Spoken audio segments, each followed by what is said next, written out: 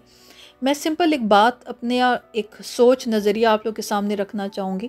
Doctor इसरार का lecture मैं reference देने के लिए फिर से कल परसों दोबारा सुन रही थी, मुझे यही वीडियो बनानी थी कि अगर अल्लाह ताला किसी का बुरा करना चाहे तो सारी दुनिया भी इकट्ठी हो जाए तो उसका भला नहीं कर सकती, और अगर अल्लाह ताला किसी को सुकून आराम देना चाहे, उसको ही उसका उसको फलाह देना चाहे, उसकी मदद करना चाहे, तो सारी दुनिया उस इंसान के अगेंस्ट हो जाए, उसको नुकसान नहीं पहुंचा सकती। बेशक तकलीफ़ जो दिल रखने वाले हैं आजकल के वक्त में, तो मुझे लगता है कि हमें और मुझे इस बात पे भी शुक्र अदा करना चाहिए कि अगर कोई तकलीफ़ दे लम्हा या कोई वीडियो या पिक्चर देखकर अगर मेरी आंख से आंसू गिर जाता है तो उसका मतलब है मेरा दिल ज़िंदा है, मेरी रूह ज़िंदा है। तो आज कल तो मुझे लगता है हम उस स्टेटस पे आ चुके हैं कि इस बात पे भी हमारा शुक्र करना बनता है। इसमें कोई शक नहीं कि पाकिस्तान जिस वक्त, जिस माहौल से, इस टाइम जिस स्टेट में है, तकलीफ़ के अलावा कुछ नहीं होता, कुछ नहीं है। ये और बात है कि दिल रखने वाले तकलीफ़ को महसूस करते, वरना तो हम सब बेहिस हो चुके हैं। मैं अब जब सब लोगों की वीडियोस देखती हूँ, डॉक्टर अफ़ान की, डॉक्टर वसीम की, यूथ क्लब की सारी वीडियोस कंप्लीट देखती हूँ जब सोशल मीडिया पे बात हो रही होती है, तो मैं हैरान होती हूँ कि क्यों ये वक्त ऐसा आया, क्यों ऐसा है कि हर कोई अपनी इज़्ज़त को नीलाम करने में, अपनी इज़्ज़त की फ़िक्र किए बग़ैर इस रेस में, इस दौड़ पे लग पड़ा है। छोटा सा मैं रेफरेंस दूंगी। मैं बचपन से मेरे घर में मेरे पेरेंट्स, स्पेशली मेरी मदर, जो तकबीर रिसाला होता था वो घर घर में बड़ा पढ़ा जाता था। एक टाइम पर अगर आप लोग मेमोरी में रिकॉल करें तो 10-15 साल 20 साल पहले की बात है, एक न्यूज़ बड़ी चली थी कि जो पाकिस्तान में जो फार्मी मुर्गी है उसकी जो फीड आ रही है उसमें पिग के कंटेंट्स मिले थे। इस पे बात हुई और फिर कुछ थोड़ा सा कुछ बात, कुछ जिक्र, कुछ सुनने को मिला और फिर ये बात बिल्कुल दब गई। अब जब मैं पीछे मुड़ के देखती हूँ तो मैं सवाल करती हूँ कि मेरा पाकिस्तान या मेरे लोग ऐसे तो नहीं थे। ऐसा भी नहीं था कि मर्दों की गैरत ही ख़त्म हो चुकी हो, भाइयों की, बाप की, बेटों की गैरत ही ख़त्म हो चुकी हो। पाकिस्तान ऐसा तो नहीं था, ऐसा तो कभी भी नहीं था। फिर मैं देखती हूँ कि हमारे दुश्मनों ने, हमारे पाकिस्तान के ख़िलाफ़ साजिश करने वालों ने हमारी उन जड़ों को जाकर हिट किया है जहाँ पर हमारा कुछ भी नहीं बचा। हम लोगों ने, अगर मैं इस थ्योरी को, को बाय भी कर लूँ कि पाकिस्तान में जो भी एक खाना, अब जब जिस तरह का हम खाना खा रहे हैं, और जो अगर मैं इस थॉट को बिलीफ, मतलब इसको यकीन कर लूँ कि जो पाकिस्तान में एक टाइम पर जो एक बड़ी एक न्यूज़ फैली थी कि पाकिस्तान में जो फार्मी मुर्गी आ रही है उसकी जो फीड बाहर से आती है उसमें पिग के, सूअर के कंटेंट्स अवेलेबल हैं, तो मुझे लगता है कि शायद हम सब जो मुल्क है, हम सब लोग ये खा खा कर हम बिल्कुल लिटरली, मैं वर्ड यूज़ कर रही हूँ, बेगैरत हो चुके हुए हैं। मैंने कहा कि अगर कोई अल्लाह ताला किसी का फलाह करना चाहिए, मैं बिल्कुल उन एफ़र्ट्स पे दिल से तकलीफ़ समझती हूँ। अक्सर बात करने वाले, उनकी आंखों से तकलीफ़ नज़र आ रही होती है कुछ के, और कुछ को लग रहा होता है कि सिर्फ वो ऊपर से बात कर रहे हैं, पर तनकीद फिर भी हो रही होती है।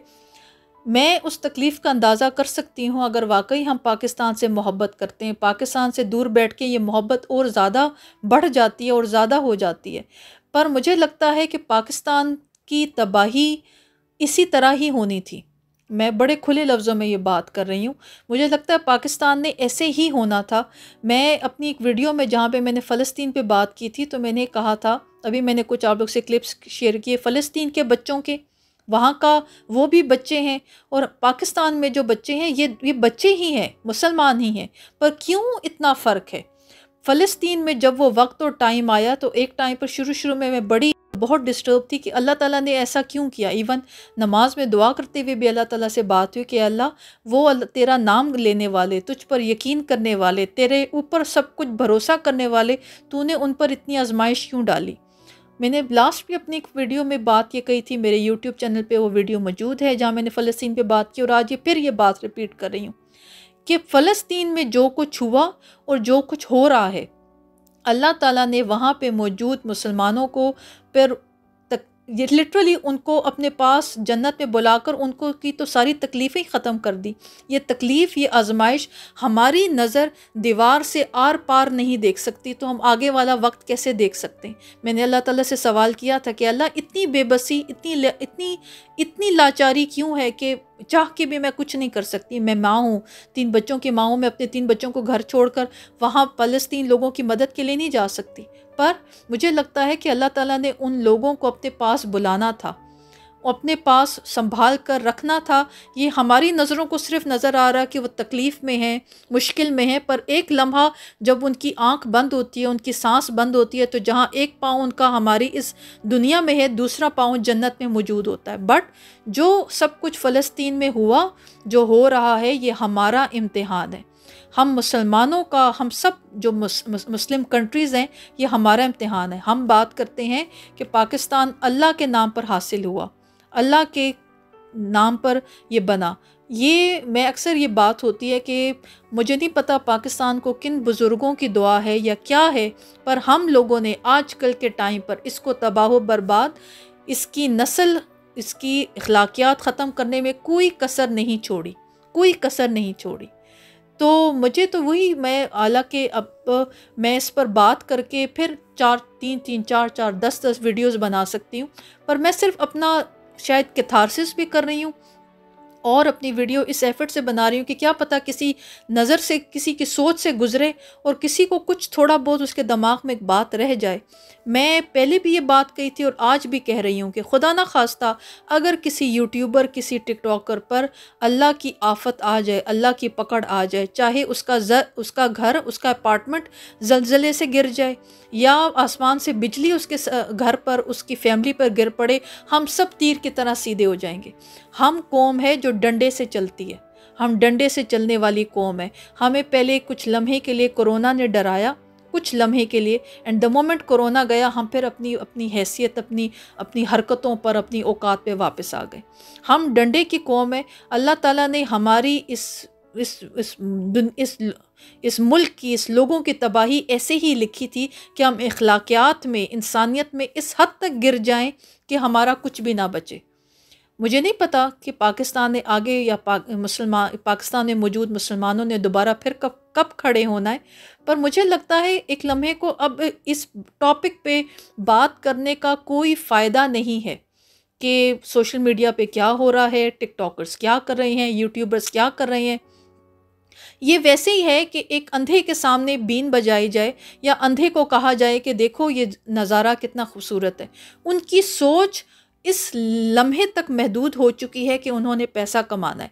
कभी कभी मैं अपने आप से सवाल करती हूँ कि क्या ये वक्त अगर मुझ पर आए कि मैं बिल्कुल फाइनेंशली ज़ीरो हो जाऊँ, मेरे पास खाने को पैसा ना हो, कपड़े को पहनने को कपड़े ना हो, तो मैं क्या करूँगी? मैं नाच गाना शुरू कर दूँगी, मैं लोगों को अपने आप को बेचना, अपने आप को कैश करवाना शुरू कर दूँगी। वो कहते हैं कि हलाल से कमाया हुआ, हलाल से खाया हुआ हलाल तरीके से निकलता है, और हराम से कमाया हुआ, हराम खाया हुआ हराम तरीके से निकलता है। हमारी नस्लों ने, हमारे बच्चों ने क्या खाया है मुझे नहीं समझ आ रही, मुझे बिल्कुल समझ नहीं आ रही। अगर मुझ पर ये मुश्किल वक्त आए, मुझे लगता है मैं लोगों की, हालांकि मैं बड़ी रीज़नेबल फैमिली से हूँ, पर अगर मुझे लगता है अगर मुझ पर कोई मुश्किल वक्त आए तो मैं अपनी यूट्यूब वीडियो पर अपने आप को कैश नहीं करवाऊँगी। मैं लोगों के घर सफाई, बर्तन धोने का काम कर लूँगी, सड़कों पे, दुकानों पे, कैफ़ेज़ पे सफाई का काम कर लूँगी, पर मैं ये काम नहीं कर सकती जो ये आज हो रहा है। तो हम जो डॉक्टर अफ़ान है, डॉक्टर वसीम, ये यूथ क्लब, ये जो सारे तनकीद करने वाले जो रिएक्शन चैनल, जो सारे मैं रिएक्शन चैनल पे नेक्स्ट वीडियो पे बात करूँगी, हम सब जो बात कर रहे हैं सोशल मीडिया पे मौजूद यूट्यूबर्स और टिकटॉकर्स पर, ये वैसे है कि अंधे को कहा जाए कि देखो ये नज़ारा कितना खूबसूरत है, उनको नहीं नज़र आ सकता, इनको सिर्फ पैसा नज़र आ रहा है। और ये हमारा इम्तिहान है। अल्लाह ताला ने फ़लस्तीन में जो मौजूद लोग हैं, मुसलमान हैं, उनको तकलीफ़ से आज़ाद करना था। हम समझ रहे कि उन पर कितना मुश्किल वक्त है। अल्लाह ताला ने तो उनका एक पाँव ज़मीन से दुनिया से उठता नहीं और वो जन्नत में मौजूद होते हैं। हमारा इम्तिहान है। मैं फिर कह रही हूँ, किसी यूट्यूबर, किसी टिकटॉकर, किसी भी सोशल कॉल्ड इन्फ्लुएंसर के घर पे ज़लज़ला आ जाए, उसका घर ज़मीन पे धंस जाए, उस पर आसमान से बिजली गिर पड़े, यकीन करें हम सब यूट्यूबर ज़िंदा हो जाएंगे, हम सब यूट्यूबर सीधे हो जाएंगे। यस, वीडियो तब भी बनाएंगे कि हमें लग रहा है कि हमने कोई गलत काम किया, हमने अल्लाह को नाराज़ किया और अब हम अल्लाह से तौबा करते हैं। इस टॉपिक पे भी वीडियोस बनेंगी। पर मुझे लगता है अब पाकिस्तान की तबाही दीवार पे लिखी तहरीर है, जो पढ़ने वाले पढ़ लें, वरना मुझे नहीं लगता कि इसके आगे कोई बेहतरी का हल है। हम ख़राब से ख़राब तर होते जाएंगे। बट यस, ये है कि समझने वाले ख़ुद समझें कि वो देखें, ये वो डिबेट आ चुकी है कि अगर हम इनको कहते हैं यूट्यूबर्स और टिकटॉकर्स को कि देखें आप लोग किस तरह का कंटेंट बना रहे हैं, अपनी बीवियों को, अपनी बहनों को किस तरह से शोकेस कर रहे हैं, लोगों के सामने लेकर आ रहे हैं।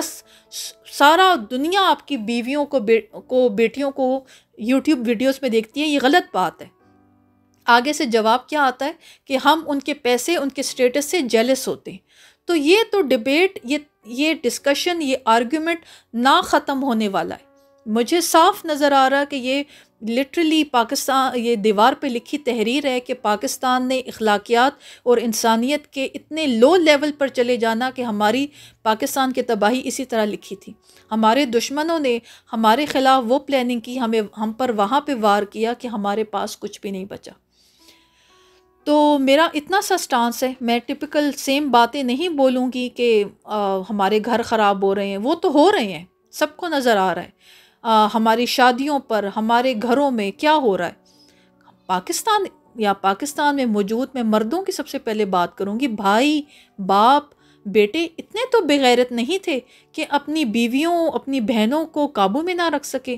तो हमारी नस्लों को, हमारी औलादों को उस लेवल पे जाकर हिट किया गया है जहाँ पर हमारे पास कुछ भी ना बचे, अपने आप को संभालने के अलावा, संभालने के लिए कुछ भी ना बचे। और मुझे लगता है हम डंडे की कौम है। अब अल्लाह की तरफ से कोई आफत, कोई तबाही, कोई सज़ा आए तभी हम सही हो सकते हैं, वरना तो हम नहीं सही हो सकते।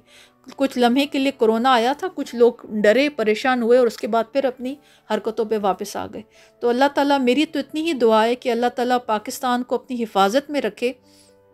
हम जो पाकिस्तान का अपना इमेज हम कहें कि जितने से वो कहते हैं ना, ख़राब होना, वल्गर होना, नेगेटिव होना एक फ़ैशन बन चुका है।